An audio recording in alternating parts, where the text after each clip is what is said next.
knowledge. It's there. It's floating around in the air. You can see how ideas are picked up in Europe and ideas are picked up here and in Asia and stuff, and they all sort of seem to occur at the same time. Why? Because the knowledge is floating around and our antennas are up.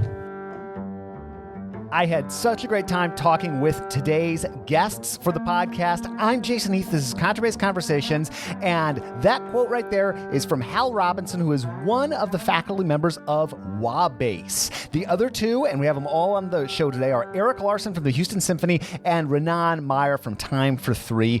They have been doing Wabass this will be their 14th year. So we talk about the origins of Wabass, what happens behind the scenes there. It sounds so cool. I may be checking it out, even possibly this summer. We will see. And what you need to do to apply the unique learning environment. It really is kind of like the Marlboro Festival, but for the double bass. I am a huge fan of all three of these people. We've had Ranaan on the podcast several times. This is the first time for both Eric and Hal. I really hope you enjoy this. And a quick shout out to our sponsors before we get going here. Thank you to Dorico, Ear Trumpet Labs, Practisma, and Modacity. More on them later, but let's dig into today's conversation about Wabass. Well, I'm so excited for the four of us to be together. And this is like such a thrill personally for me.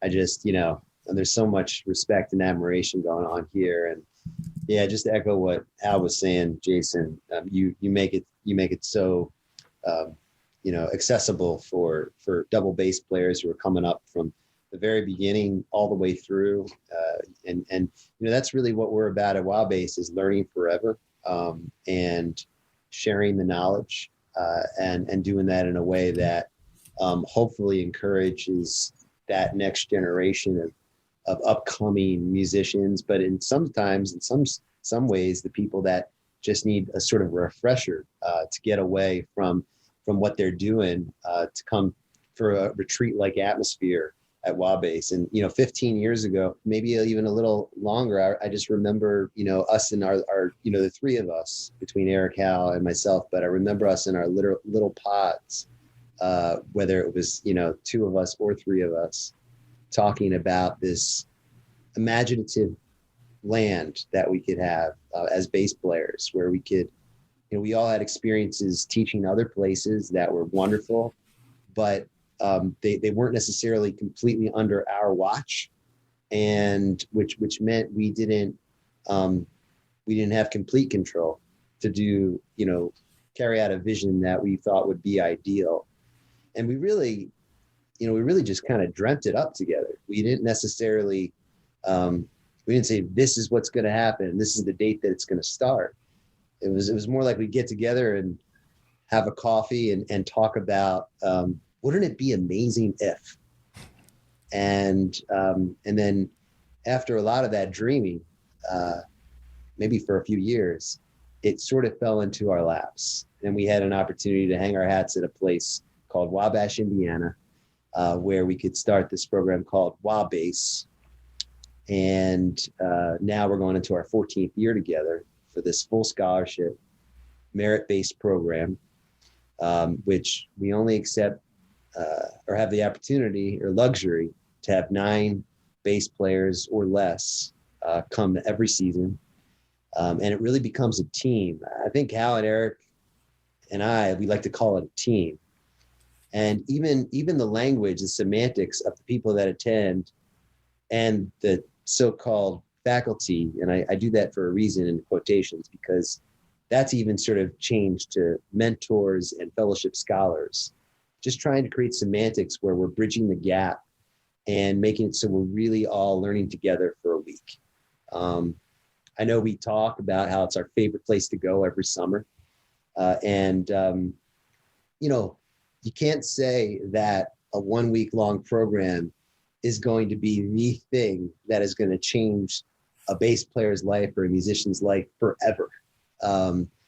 But I think if we could say one thing that generally happens at Wabass Institute is it's a philosophical adjustment for a lot of people, where they're able to just kind of take a step back and really feel empowered and encouraged and in a very safe place, or at least we hope to think so, feel like they can add their own opinions, not feel like they're going to be shut down, but at the very worst, it will become conversational, and we can discuss things. And sometimes it's like, yes, what you said. And other times it informs the next thing that we discuss all together and try out on our instruments. And so, yeah, I'm really proud that Hal, Eric, and I, and we've been there since the beginning, and I hope we're there for many years to come, exist in a way that's just as egoless as I have ever experienced. To say it's without ego is probably impossible, but the ego is very much in check, and we're able to just humbly learn together. And I even personally, just talking about myself, I learn the most every year at Wabass, every year. And it fuels the next 51 weeks until I have a return back to the program. So I just wanted to kind of like, start us off with that as a fundamental artistic explanation. And Eric, do you have I'm curious what you would say to some of that stuff or anything to add? I just love that every year it's different. So what we do after we choose everybody, we send out a questionnaire. What do you want to talk about? So our bass class topics are different every single year. And people have certain things that they want to talk about, they want to bring up, they want to discuss, they want to go in depth. So that conversation is constantly evolving and it's constantly changing. And so it's as Ranaan puts it, it's brain soup. Everybody's collective ideas coming together to really to learn and grow in a really, really wonderfully supportive space. So we start the week by, we got to walk the walk. So we do a recital, the three of us, and then we ask for comments. So and to just to sort of set the stage for everybody to contribute to what to the week. I was kind of hoping you'd give your version of the start of Wabass, because Ranaan's version is kind of like, really? What I remember is like you and I were teaching some camp somewhere, and the camp was really all about chamber, quartets, and the basses were like stuck off somewhere and thought of as like second-class citizens. We're sitting in the lunchroom together, not feeling too good about it, and you said, "Hey, let's do a bass camp." That's what I remember. And you were really close with Eric at the time. I'm sure y'all were banding about. Eric, were you still in Houston then? Yeah. Were you still in Philly? You were in Houston by then. Yeah, I was in Houston. I just moved down here. Yeah. And I just have to claim the truth here. I mean, I'm sure Eric would agree with me. It's Ranaan's vision and his ability to have a thought and have it actually come into being. I mean, it's amazing what he's done for all of us. Now we all work at it. I mean, I don't mean to say that we don't work at it, but Ranaan's the mastermind of this. And I'm so grateful for his ability to care for these kids and to convince people to donate so that we can do the camp, because it is scholarship free. It's not, you gotta have some money backing there to feed and house people for a week and pay all the fees and everything. So, there's that Ranaan's done, and his vision to bring us together as a team.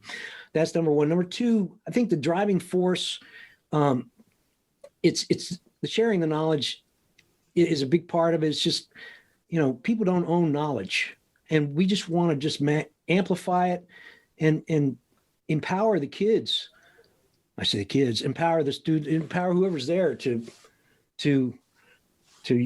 use and share all the knowledge that they have freely, and don't be ashamed. Don't be, if you have a concept, share it, and we'll talk about it.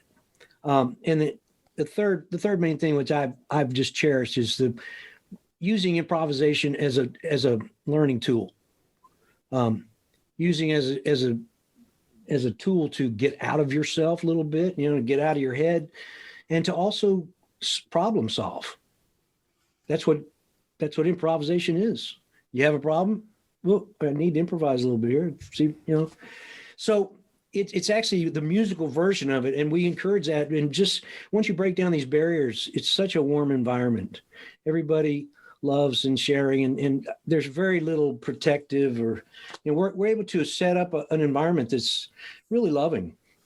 I'm so proud of that. Well, it's so cool that you explore improvisation. How does that work? Is that something that you're doing daily, or talk a little bit more about that? That's really cool. That's a component. Part of it's a secret. Okay. there's some things about Wabass that you don't know until you've attended Wabass. But then there's other things that people know just because their friends have told them. So now the cat's kind of out of the bag. But if we put it on this show, then it will really be out of the bag. We'll keep some mystique. Got it.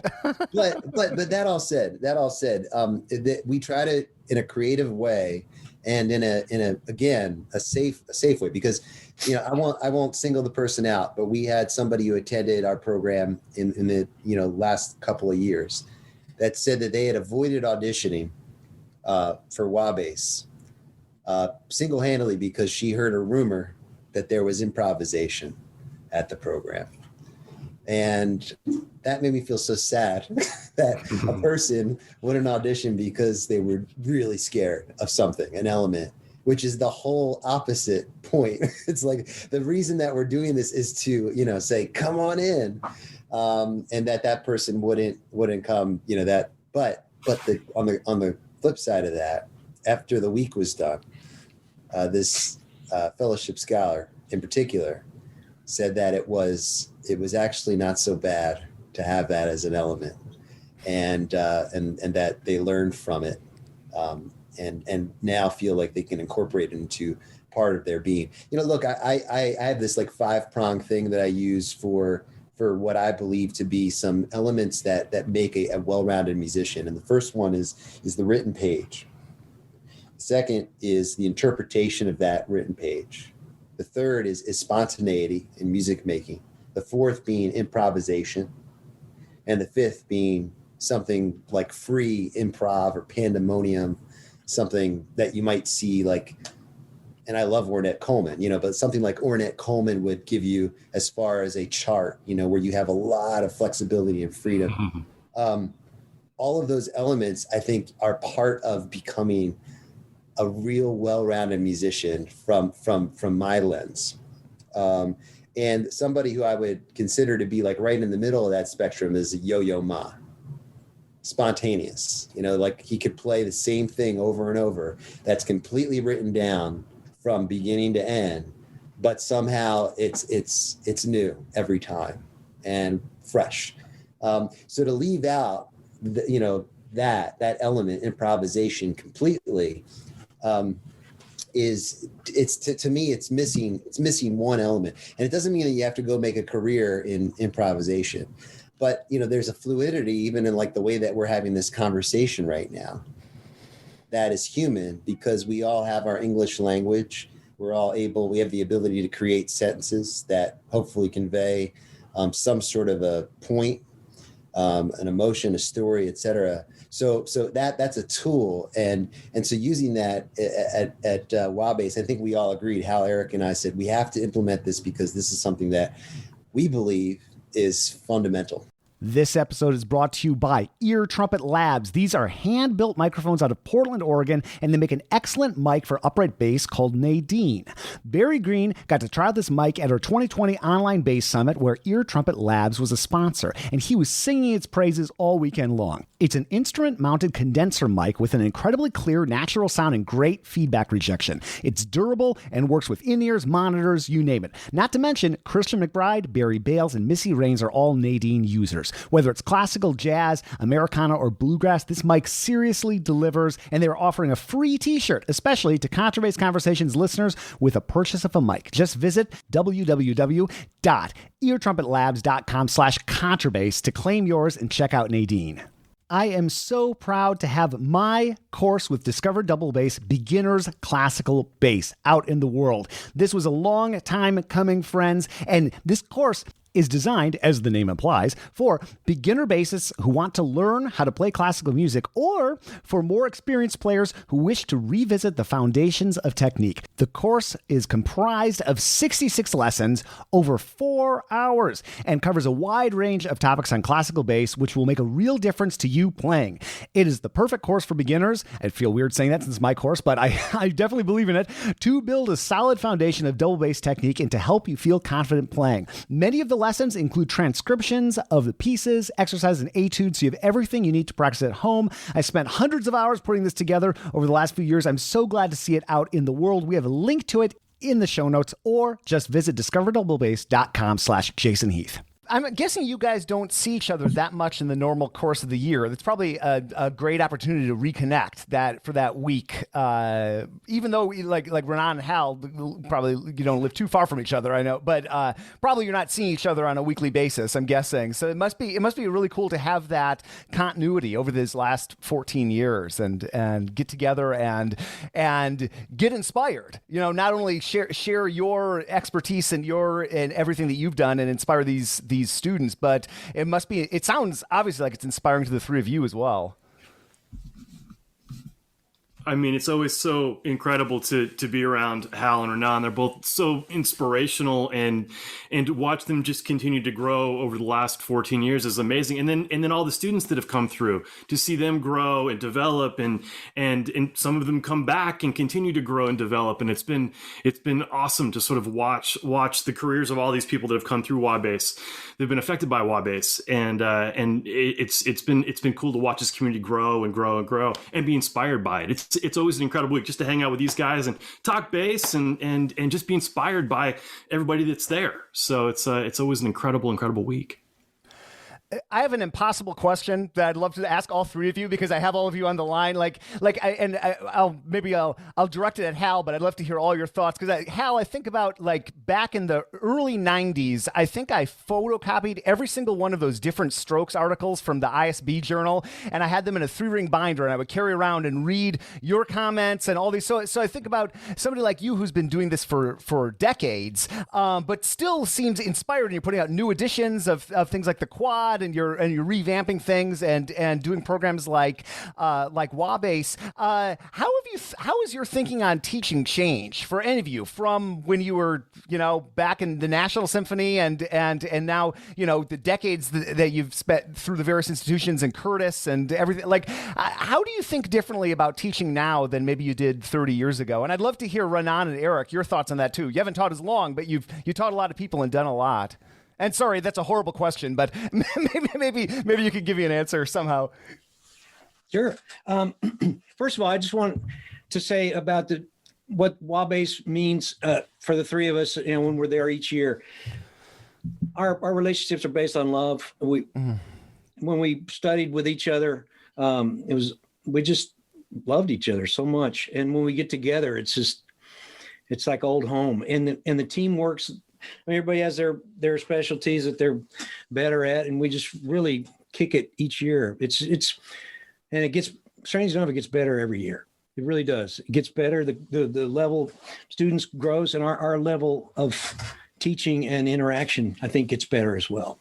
So that's a closer about that. As far as teaching change, I've been very fortunate to be teaching in institutions where I've been trying to keep up with my students for the last 50 years. Well, maybe 45 years ago, I maybe was one of the ones on the top. The rest of the time, I'm just trying to fill in the gaps and keep up with what's going on today. Fortunately, the Roboth stuff sort of opened me up quite a bit, and probably went a little overboard with it, but retained a lot of information from that. Then working with Edgar, if you're going to be around Edgar, you're not going to learn something's the matter with you. Seriously. You just start trying to block it out. It's just really my good fortune. I've just been striving to grow. Probably the best evidence of my growth is I won Principal Philly at 42. And usually at 42, guys are, playing golf or raising families. I was raising families. Didn't matter. I was still going to practice. I was still going to go for that gig, and my kids know it. but just trying to keep up with what's happening today. My latest project's I published the Bach Third Suite 25 years ago. It was my own personal markings, everything. My next, I'm shooting to come out with the Evolving Bach and show how much that's changed in the last 25 years, and with some really progressive ideas about, utilizing the Magdalena bowings and also, the thumb fingerings that keep things clean and stuff like that. So I'm just trying to keep up, really, Jason. My kids right now, they all play better than me, but I'm still in there fighting, I can't wait to check out that Bach edition and everything else you got coming out. That's really cool. Ranaan, you were one of the very first people I spoke with for this podcast. If I go back, it was right around the time that you probably started Wabass. I think it was probably 13, 14 years ago that we first chatted for the podcast. And you were talking about a promising student you had named Brent Edmondson. And so it's just sort of cool to have been a fly on the wall in your career for, I remember playing with you in the Irish Chamber Orchestra in like 2001, 2002. And seeing Time for Three and how that's evolved, and then chatting with you backstage a couple of years ago in California. How has your thinking about teaching changed through Wabass, through everything that you've done?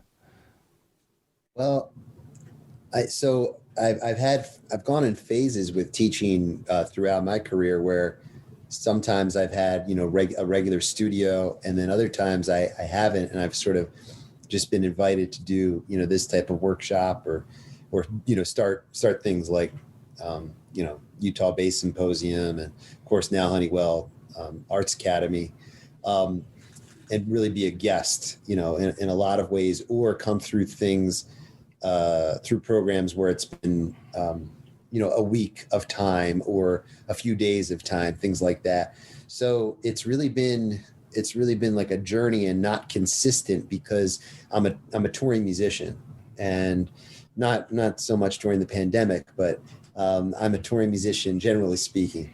And so part of me, I have to think about what's fair to the person that I'm going to devote my time to. And there's integrity, I think, in that, because if I'm asked to be, say, an artist in residence for a few years somewhere, I usually make it very clear that there needs to be somebody who's going to be there on a consistent basis, because otherwise, I can't just come for two weeks and be gone for 6 weeks. That's not fair to the student. So that's number one. How have things evolved? I think they probably started out very personalized when it comes to anybody I would work with. But I think over time, there's been even more honesty and more personalization, no matter whom I'm working with. Every once in a while, I have a very involved parent that maybe has their agenda, but there's the student is saying, I want to do this, and that's where their heart lies. And I'm a believer that if you can really hone in on the passion of what it is they want to do and who they want to become as an artist, whether it's actually who they become or not, that's a very powerful thing, because it gets them excited about what they're doing. It's not a chore. I'm not talking about never playing, never practicing something that's going to better yourself because it's a chore. That's not what I'm saying, because we all know that there are moments in our progression that we have to buckle down and work on things in order to become a better musician. And it's not always just a complete joyride. But I really like using that passion as an impetus for everything that supports it. And I think I've gotten even more along those lines over the years, because I think initially it was like, okay, well, this is what you need to do to succeed and get people's attention. And, that's what you're going to do. You're going to do this, and that, and that's going to get you this type of success. And then everything else will kind of follow and you'll figure it out. And I'm just not that way anymore. Now, if somebody comes to me and they say, this is what I want to do, and then that's a different story. So this episode is brought to you by Dorico. And one of the things that struck me about Dorico when I first opened it up was this innovative user interface design. There are 5 different modes. There is setup, write, engrave, play, and print mode. And here is Senior Product Manager Daniel Spreadbury on why they set it up like this. As they are presented to you on the screen, they're kind of there in a strip at the top left-hand corner of the screen, and they're very prominent. You can whack them with your mouse, or if you're using a Surface, you can tap them with your finger, and that basically then changes the whole UI of the program. It is such an innovative design. It makes working for me so much cleaner in music notation software. I have become such a fan. I use this piece of software every single day. Check them out at Dorico.com. That'll take you to their page on Steinberg's website. And there's a free version, Dorico SE, that'll let you do practically everything the program does with up to 2 parts. So that's perfect if you're working with a student or making exercises or that kind of thing. Thank you so much for sponsoring the podcast, Dorico. My practicing companion, Modacity, this awesome app. It is so great for getting you to really think about your practicing. And there's what's called a deliberate practice mode. It tracks everything that you are improving upon and time spent in every piece. And it's just so great. Here is founder and CEO of Modacity, Mark Gelfo, on what the app does. I use the deliberate practice feature in Modacity a ton. So what I'm logging my improvements. Oh, I improved my articulation today by using this strategy. And then I see that in my log. So I see all the improvements that I made, the strategy that led to that improvement. I see the star rating as well as the time spent. It is so satisfying to be able to look back on your history like Mark's describing. I do that all the time, and it keeps me inspired and energized and feeling like I'm really making progress. Learn more at modacity.co. And if you visit our site, we've got a special offer for lifetime access for this app. Thank you so much for sponsoring the podcast, Modacity. Eric, how about you? I've been so impressed with how bass pedagogy has changed in the last 30 years. I feel we're really living in a really exciting time. I mean, I came up with Samandal, right? And then Hal came out with Bass Project in the early 90s. And which sort of, caused a seismic shift in how we approach the instrument. So starting from more of a old school traditional method, and then being sort of going and being listening to Roboth and being exposed to Roboth and Bass Project really sort of changed how we approach the instrument. And then as we've moved along, we've got Edgar coming along with really introducing Thalmage, and it's been incredible sort of to watch how I teach the bass and how I play the bass and how much it has fundamentally changed from when I began to what I do now. And I think we're living in such an exciting time, especially with the platform that you have to share all of these ideas and doing it on a global level, which I think is really, really exciting. It's really cool to see people that are hitting their mid-20s by now. Nina DeCesar, somebody that comes to mind immediately, that was studying with George Vance, coming up with this more progressive pedagogy, I guess I'll use the word, and just to see what they're going to be doing. It's just really incredible. And it's incredible what all 3 of you are doing and have been doing.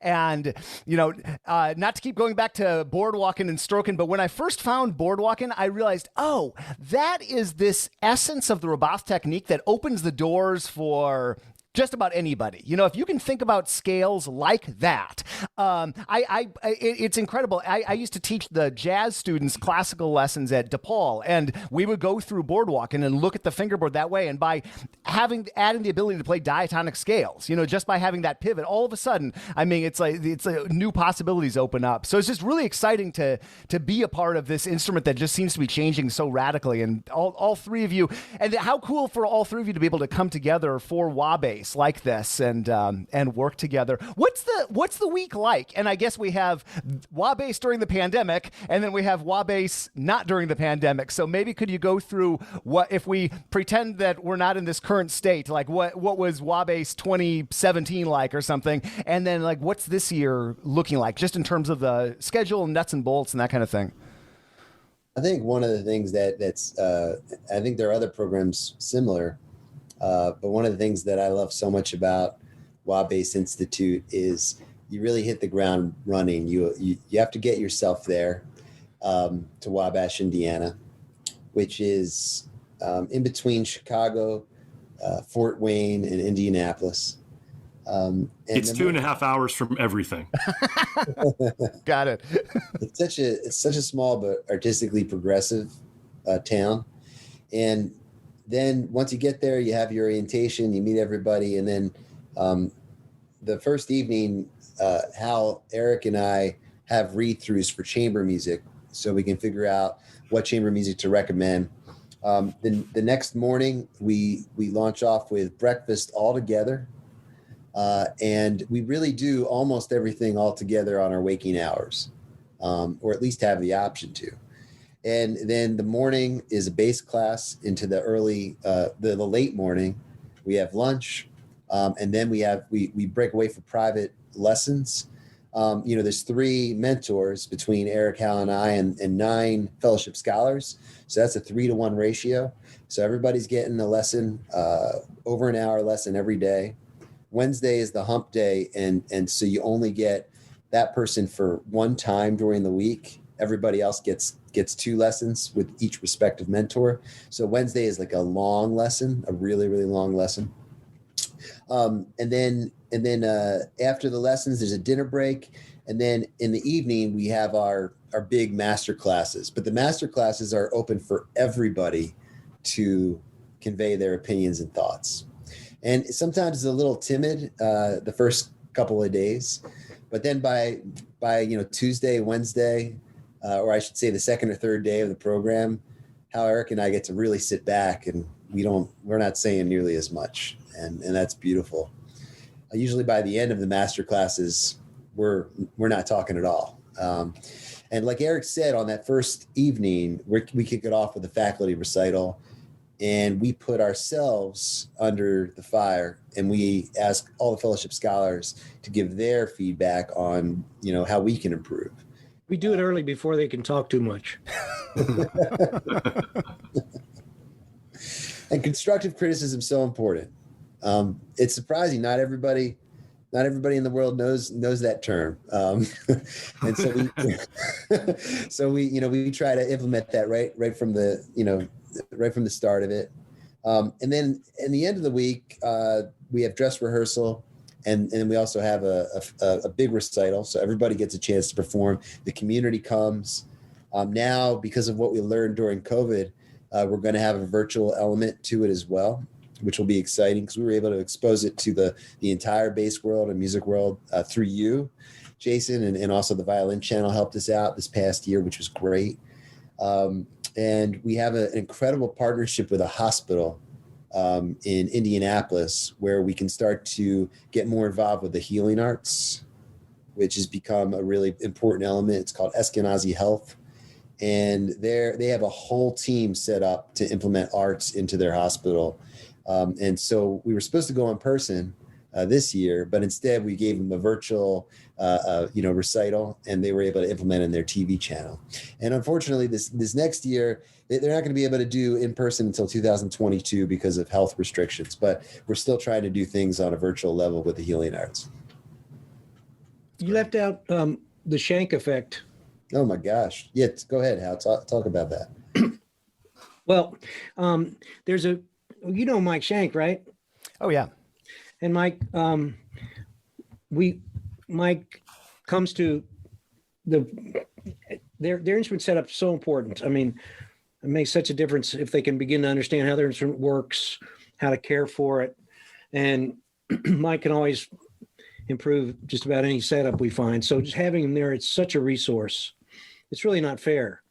I mean, other camps should hire a luthier, a good one, that sets up their instruments, because that's half the battle of a lot of these kids. Yeah. And he talks about a lot of things, their setup and the bent end pin, straight end pin. He knows so much, German bow, French bow. He's really into the way things look and the way they function, ergonomics. He's really into that. So having him there is invaluable. He also does an amazing job at how do you talk to a luthier? What are you looking for in a setup? He'll hear something in a master class and he'll be like, come see me. I want to tweak something. So it's like having a team doctor there all the time for the instruments. So, and it's amazing when instruments aren't set up right and kids can't play quite, or the fellows can't play quite right. And he tweaks and all of a sudden the instrument sounds great and they sound great. So it's just, it's amazing to have him there for the week. Yeah, it's incredible. It's incredible that more bass events don't have that baked in. I mean, because it's such a critical. And Mike he's like a bass genius. I got a chance to meet him at the Pittsburgh Bass Symposium a couple of years ago, and just that can be the key to unlocking everything in someone's playing. It's incredible how the instrument can hold you back. Yeah, I mean, at least 30% or something. Mm-hmm. I mean, I even myself when I'm playing an instrument, my own instrument that I know so well, and the bow hair is old, and something happened with the weather that day, or I knocked it or something. I mean, my playing, it goes down immediately, and sometimes it can really have an effect on my psyche. I'm just like, I could play so great yesterday, and now I can't. The tone quality is not there. I can't play in tune, and it's just it's a disaster. I'm like, oh, okay.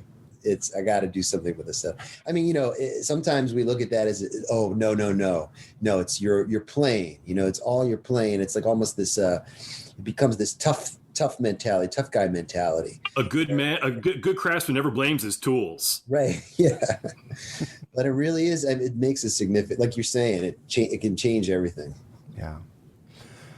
Well, how cool that this is that you have this a program like this that's been going on. This is year 14.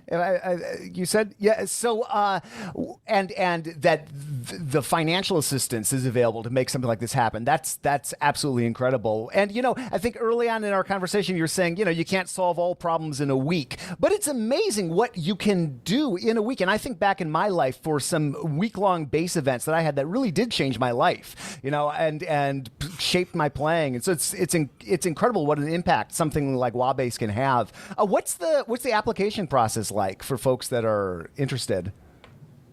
When Hal, Eric, and I were thinking about that, I don't know whose idea it was, but I love the idea, and it's been like this ever since. So I don't think it was my idea, but I think it's awesome. And the thought was it would be 10 minutes of your best stuff. That's it.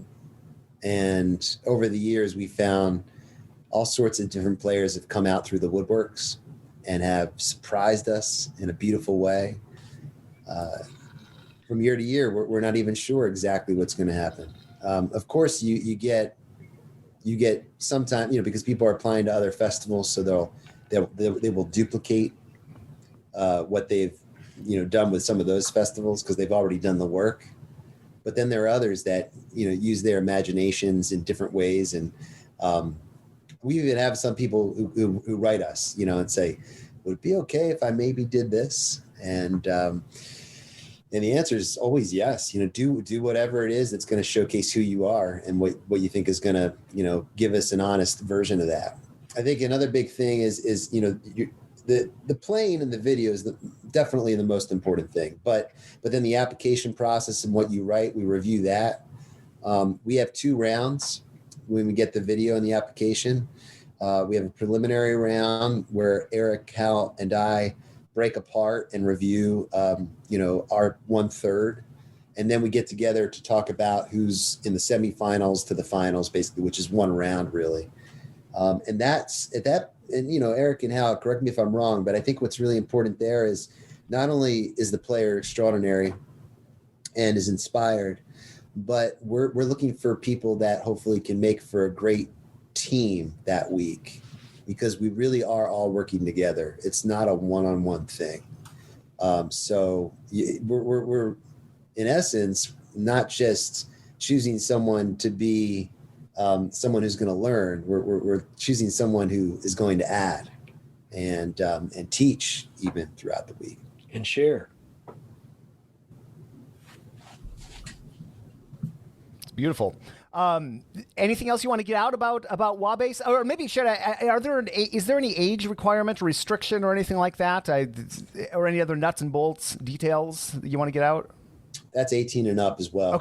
Okay, got it. Yeah, it has evolved over the years. It used to be younger, but yeah, we're finding that's a good age for this program. And Eric, you might be really great to speak about this, but I've really appreciated, usually we have that from 18 to 25 years old, 26 years old. That will be the lion's share of the people that attend, but almost every year we've had a professional adults come, and they've added so much. And Eric, I know a lot of times there are people that even come through you and people that you've talked to. The nice thing is that there is no age limit. We've had people in their 50s. We have had people as young as 14. And it's the great thing is when you have that a large group of people with different age ranges, there's just more to share and more experience. And one of my colleagues from the Houston Symphony, Burke Shaw, was a member the first year. He came. We do say that once you've attended, you can't attend the next summer, but you can come back. So I think Rex Serrani is he got the all-time lead with coming multiple times, and Brent has to be up there, right? If you count the years that he ran the camp as well. Yeah, it was Brent and Rex were each 3, I think. What about Tim Dillenschneider? Was he 2 or 3? I think 2. 2. But it's good to know they want to come back. But I haven't thought about the repertoire requirements. That it's starting to leak into the university area. I'm proud to say that I think Edgar and I started it. We want a piece before 1750, a piece after 1750, and then whatever you want. Play a piece, sing, dance, do whatever you want to do. I mean, we don't suggest those kind of things, but people, take that freedom. And now at Juilliard, with the faculty there, we were talking about the problem with a lot of auditions, like you listen to the same thing all the time. It's just like, oh my God. And the students are trapped into doing the same rep. It may not be stuff they want to learn. So there's contingency of a freedom of choice there. We're starting to bring that in as well. So there's a piece of choice there that the students can do rather than prescribing every little thing. So it's good not only for the players to have more options, but it's great for the listeners, for the juries to not hear Bach, the Bourrées to 3 and Koussevitzky first page. Enough of that.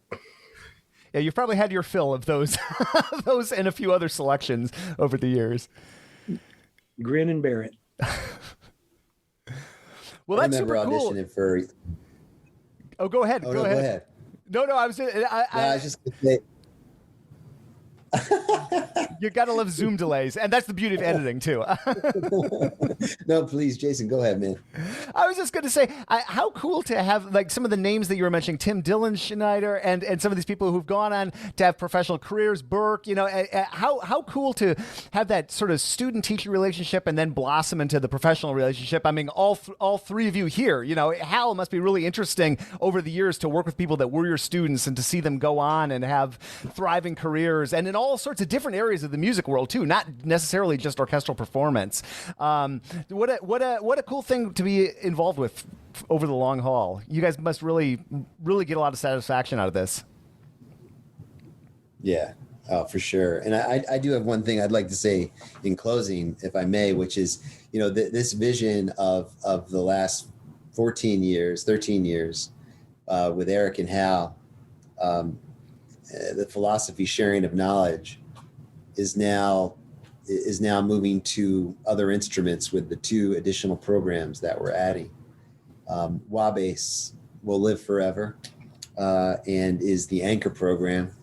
Now, it was the only program, but now it's the anchor program. And Honeywell Arts Academy now is the umbrella. And the first program is called Residence, which is for all instruments and singers even. And that's for the pioneering musicians of the world. If you think like Y Music or Eighth Blackbird, Punch Brothers, Time for Threes, groups like that. And the faculty there is Time for Three and Peter Dugan, who's the host of From the Top. And he also plays with Josh Bell regularly. And then the middle program is called Soundboard, and it's for pianists. And just like Wabass is for bass players, Soundboard is for pianists, and it's full scholarship. And they'll accept about 7 or 8 pianists for that program. And the 2 piano teachers are John O'Connor and Peter Dugan. And then, of course, Wabass will follow. All 3 programs are full scholarship, and they're all about the same duration of time, all take place the second half of June. And the audition requirements for piano, 10 minutes of your best stuff in the spirit of the bass program, Wabass. And for residents, it's 10 minutes of your best stuff or 2 to 3 songs of your choice. So again, you have complete power and authority to make your own program for the audition. So I'm just so thrilled that the vision that came from, I know Hal was trying to give me credit before, but the vision that came from Hal and Eric, they won't let me.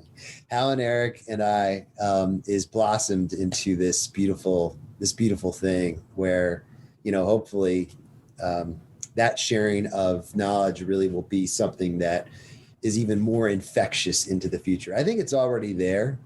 In a lot of the people that I collaborate with, Eric and Hal, I don't know if you felt the same way, Jason, if you feel this way, but I don't really run across a lot of people anymore that don't have that type of philosophy. But when I was coming up as a student, it did happen every once in a while.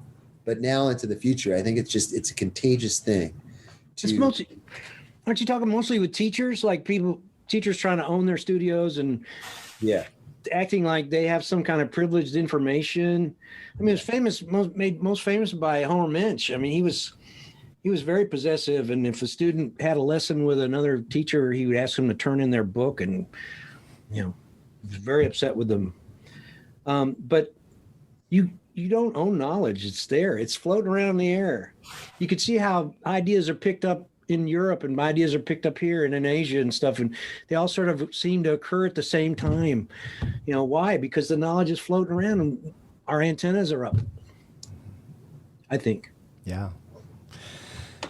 And how that's changed over the years, and now with this, like all 4 of us, connecting on this call like this. I mean, the accessing knowledge has never been easier. It's interesting to watch how some of those old school teacher models have hopefully largely faded. But that was probably more often the norm than not. The sort of possessive teacher, guard the knowledge, guard the students. You read about jazz pianists back in the 40s who were like hiding their fingers so people couldn't try to understand the chords they were playing. I think we're slowly. Yeah, exactly. Silly. Well, I will link up to the Honeywell Arts Academy. It's cool to have that be the umbrella organization. I think that's new since we last spoke, Ranaan, if I remember correctly. This is all, so it's cool. It's cool to see how all 3 of you, how your careers have unfolded. And I will shout out, when the event comes up, obviously we'll get this out as soon as we can and direct people to the site. And then any way I can help spread the word or share out for this year and years in the future, obviously. Hopefully it goes without saying, but, just keep me posted. Hey, Jason, just 10 minutes of your best stuff, man.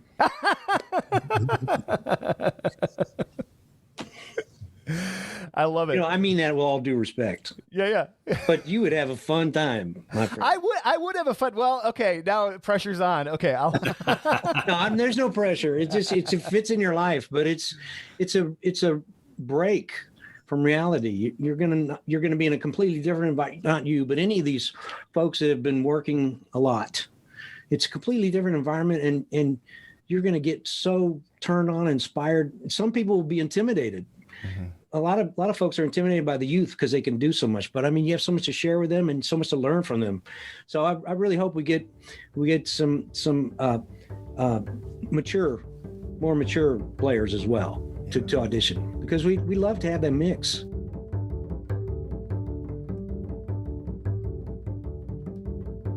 Ranaan, Eric, Hal, thank you so much for chatting with me. Folks, HoneywellArtsAcademy.org is where you go to apply. We've got that linked up in the show notes too, and check it out. I definitely will make it out there at some point. The plan, talking to them, is to have it be in person this summer. It's a very small event. I think it's 9 participants or something like that. Wabash, Indiana is a small town. So that is the plan. Obviously, plans can change, but that sounds very cool. I am so excited to check out that event in person and bring some gear, bring my good camera, get some documentary style footage. I'm planning on doing more of that going forward. I was starting to just branch out into that before COVID hit. And like you, I'm sure I've just been sitting at home for the last year at this point almost and itching to get on the road. Got some things that are starting to pop onto the calendar for later in 2021.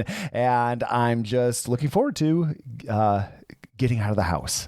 We'll say thank you for listening. Maybe this is your first episode. If so, welcome. We've got quite the archive. If you've been a long-time listener or anywhere in between, just thank you so much for listening. I have such a great time doing this. I do these intros and outros. If you've listened for a while, you know I sit down and do 4 episodes at a time. This is one of 4. I'm going to take the dog down to meet my wife after work and pick up pizza for me and a few IPAs for me. And she is doing a keto diet, so no pizza or IPAs for her, but that's more for me. So I will make her some sort of friendly type of veggie bowl that I probably should be eating. I'm going to be eating pepperoni pizza tonight. So anyway, that's a little bit about my life. If you want to reach out and hear more about my, just kidding, and get in touch, feedback at contrabassconversations.com is the way to do it.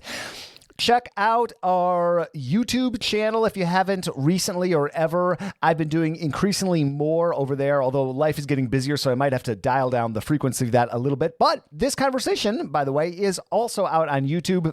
I don't always do that for these episodes, but I do if I get good video and if I think that there's some value in putting it out on video additionally. Going forward, I don't know. I'm still on the fence about this just because there's only so much time in life before you die. And I want to make sure I'm not using that time doing things that people aren't so into. So most people listen to this show, so that's sort of why I haven't done much video. But as I get more into video, I may start doing videos when I'm talking to people in person, whenever that happens again. Certainly I'm getting video every time I talk to somebody on Zoom. So I've been doing that every once in a while. We'll see how much I do in the future. But thank you for listening. Thank you to the team who puts these episodes together. They are Michael Cooper, Steve Hinchy, Mitch Mooring, Trevor Jones, and Krista Copper. Mitch makes beautiful basses in the Dallas-Fort Worth area. And by the way, I just had him on the podcast. He's going to be a guest coming up here in the next few weeks. I am your host, Jason Heath. Oh, by the way, this bass music you're hearing in the background, that groovy pits line, that is Eric Hochberg, my old buddy from Chicago. And yes, now I will do the outro. I'm your host, Jason Heath, and we will see you again soon for more life on the low end of the spectrum.